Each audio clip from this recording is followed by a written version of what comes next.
कल रात को हम जब हॉस्पिटल भूतिया में गए थे, वहां जो घायल है उनसे बातचीत हुई थी।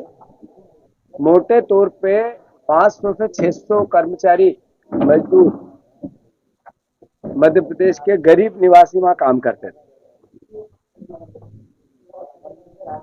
जब जो अंदर भटाका फैक्ट्री में महिलाएं काम करती है, बच्चे काम करते हैं, पुरुष काम करते हैं, उनसे हॉस्पिटल में बात हुई तो सब ने कहा कि लगभग 100 से ऊपर या 100 से नीचे, मतलब 90 से 120 लोग अंदर रह गए होंगे और वो नहीं निकल पाए होंगे। ये एहसास है उन लोगों का। प्रशासन ने कहा कि 11 लोगों की कैजुअलिटी हुई है। मैंने जब पूछा कि 11 में जले कितने, इतने बड़े ब्लास्ट में जले कितने, जो कैजुअलिटी हुई तो एक। इसका मतलब है कि जो ब्लास्ट में लोग जले वो निकल ही नहीं पाए। जब घटना स्थल पे हम गए, भयावह दृश्य था। आप देखो कि न वहां कोई फोरेंसिक का आदमी, न कोई एक्सपर्ट है इस तरह की घटनाओं को नियंत्रित करने के लिए। ऐसे चल रही है जैसे मिट्टी को उथल पुथल, अर्थवर्क का काम चल। मुलाकात हुई कलेक्टर से, तो मैंने उनसे अनुरोध किया कि एक बार मैं मोहन अंदर जाके देख लूं, फिर आपसे बात करूंगा कि सर मैं यही हूं, आप चिंता नहीं करो, मैं आ रहा हूं। और भाग एसपी से मेरी बात हुई। एसपी ने कहा कि सर आप अंदर चले जाओ, देख लो, और मैं ये सब नहीं आए, भीड़ नहीं आनी चाहिए, ये वो। तो मैंने सबको रोका और मैं गया। अद्भुत भयानक दृश्य था। एक नीचे बेसमेंट था, ऊपर 3 मंजिल की एक फैक्ट्री थी, 2 एकड़ में, 2.5 एकड़ में, पूरी दब गई। अंदर नीचे बेसमेंट में क्या हुआ पता ही नहीं चला। ऊपर से लोग विजुअल जो आए, कूद कूद के भाग रहे हैं 2-2 मंजिल से। जो नीचे कूदा पेट टूट गया, कमर टूट गई, कई मर गए, वो भी ब्लास्ट में दब गए।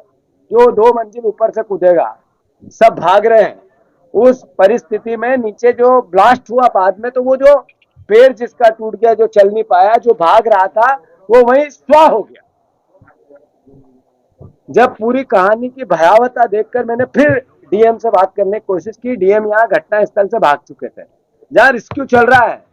12-14 जेसीपी काम करती है अर्थवर्क का, 15-20 एम्बुलेंस के बड़ी मशीनें खड़ी है, और एसपी और कलेक्टर जगह से गायब हो गए। क्या मैसेज है ये? अपराध को छुपाना, जो घटना हुई उसको नहीं बताना। अल्टीमेटली मैं समझता हूं कि इससे भयावह निंदनीय कृत्य, इससे भयावह घृणित अपराध, सरकारी हत्याएं कैसे होती है मध्य प्रदेश ने फिर एक बार देखा। इससे पहले झाबुआ में हुआ था, 80 लोग ब्लास्ट में गए थे। इस सरकार थी जिसने कहा हमने एसआईटी गठित की, आयोग बनाया। आज तक कौन दोषी और किसको सजा मिली और मुआवजा कितना दिया, किसको सरकारी नौकरी दी, पता ही नहीं। आज सवाल यह है कि 1 साल में लगभग 10 घटना। सरकार हर घटना के बाद कहती है लाइसेंसों पे हम नियंत्रण करेंगे, स्ट्रिक्ट नियम बनाएंगे, अब ऐसी घटना नहीं हो सकती है, और फिर घटना हो जाती है। मतलब ये सरकारी हत्याएं नहीं है तो क्या है?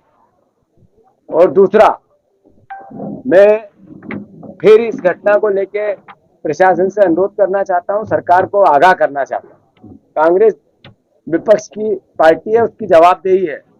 आप जितनी जल्दी हो एसआईटी गठित करो, मौतों का आंकड़ा सही तरीके से बताओ, जो मिसिंग लोग हैं उनको किस कैटेगरी में डालेंगे, मृत्यु की या अन्य कोई कैटेगरी आती है उसमें डालेंगे। 1-1 करोड़ रुपया हर मृतक को, परिवार को मिले, 10-10 लाख रुपया हर एक्सीडेंटल को मिले, सरकारी नौकरी मृतक के एक एक परिवार को मिले। जैसे पहले कहा था आज तक नहीं दिए, वैसे नहीं मिले, ईमानदारी से मिले। और सबसे बड़ी बात, 302 का मुकदमा संबंधित कर्मचारियों पे, जिनने अपराध करने में सहयोग किया। सरकार को प्रदेश से क्षमा मांगे, मुख्यमंत्री इस प्रदेश से क्षमा मांगे, और जो मंत्री है इस विभाग से संबंधित, जिसके अंडर में आता ही है, मुख्यमंत्री कर्मचारियों पे गाज नहीं गिराए। मंत्री को भी सजा दे तो पता चले कि राजनीतिक विल पावर मेरा सीधा मैसेज का है कि अच्छा प्रशासन चलाऊंगा मैं, लापरवाही वालों को छोड़ूंगा नहीं। लीपा पोती करने से बचे, बोल बोल बात नहीं करें, हम जांच कराएंगे, ऐसी सजा मिलेगी कि वो भी याद करेंगे। ये कौन सा भाषा हुई? कल मैं मुख्यमंत्री का बयान देख रहा था, ऐसी सजा मिलेगी वो भी याद करेंगे। अभी कितने लोगों को आपने सजा दी, उनने याद करी? वो जरा एक दो के नाम बताए सजाओं के। इस तरह की लापरवाही निंदनीय है, अपराधी है, और सरकार को इस अपराधों से बचना चाहिए। धन्यवाद। मैंने बता दिया, जब मैंने कहा कि 100 से ज्यादा लोग जो प्रत्यक्षदर्शी है उनने कहा कि दब गए होंगे, 100 से ज्यादा लोग प्रत्यक्षदर्शी जो घायल है, जो अंदर काम कर रहे हैं, उनके वीडियो है। मैंने जब बात की, एक संदीप है, उसने भी मुझे, हम सब थे, आप भी थे, मीडिया भी थी, उनके सामने बोला है। जब परिजनों से पूछा, आसपास के लोगों से पूछा, पड़ोसियों ने जिनके सब जान माल की हानि हो गई, उनसे बात करी, सब ने ये कहा कि सैकड़ों लोग दबे हैं इसमें। व्यवस्था ऐसी थी कि उथल पुथल इस तरीके से रेस्क्यू ऑपरेशन होता है। रेस्क्यू ऑपरेशन में ताप इतना बड़ा था कि लोहा गल जाए तो इंसान की स्थिति क्या होगी, हड्डियों की स्थिति क्या होगी, मिट्टी हो गई होगी। सवाल यह है कि अपराध है या नहीं है, और सरकार का दायित्व है कि नहीं है, और इसके लिए सरकार क्या प्रायश्चित करेगी। धन्यवाद।